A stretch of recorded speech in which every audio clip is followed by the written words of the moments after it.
Hello dear student, welcome. अब derivatives में हम लोग बच्चे लोग रेवेन्यू फंक्शन वाला सम सॉल्व कर रहे हैं। अपने को डिमांड दिया है और पूछा है कि टोटल रेवेन्यू निकालो जब प्राइस 5 है।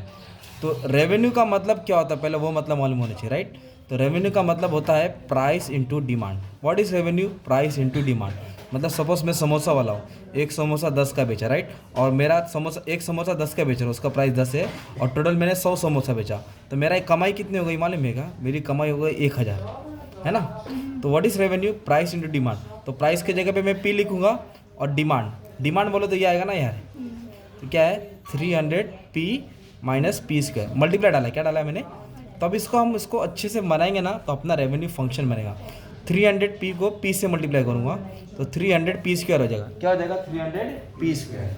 अब पी स्क्वायर को पी से मल्टीप्लाई करूंगा तो पी क्यूब हो जाएगा। क्या हो जाएगा? P cube. तो ये मेरा हो गया टोटल रेवेन्यू फंक्शन। ओके। और उन्होंने पूछा है कि टोटल रेवेन्यू ढूंढो जब प्राइस 5 है।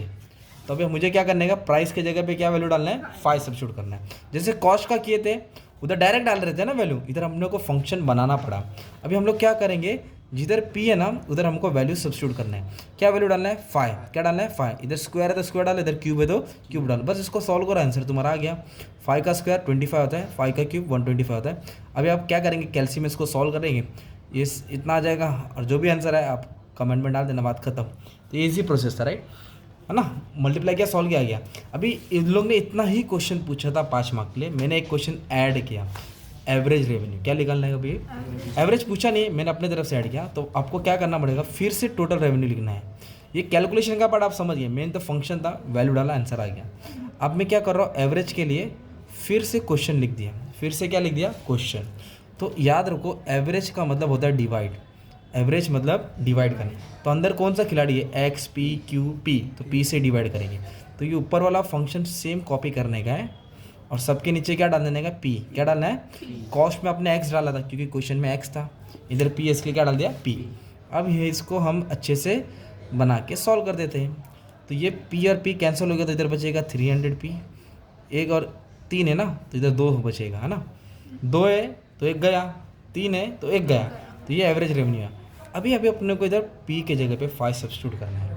तो जिधर जिधर पी है उधर मैं 5 डाल दूंगा, जिधर जिधर पी उधर 5 डाल दूंगा।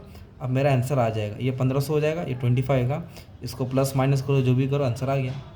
मान लो अभी मैं और एक सॉल्व कर रहा हूँ, मार्जिनल रेवेन्यू पूछा रहता। क्या पूछा रहता? जबकि पूछा नहीं है, इफ़ मार्जिनल रेवेन्यू पूछा रहता तो आपको डेरिवेटिव्स निकालना पड़ता। क्या निकालना पड़ता?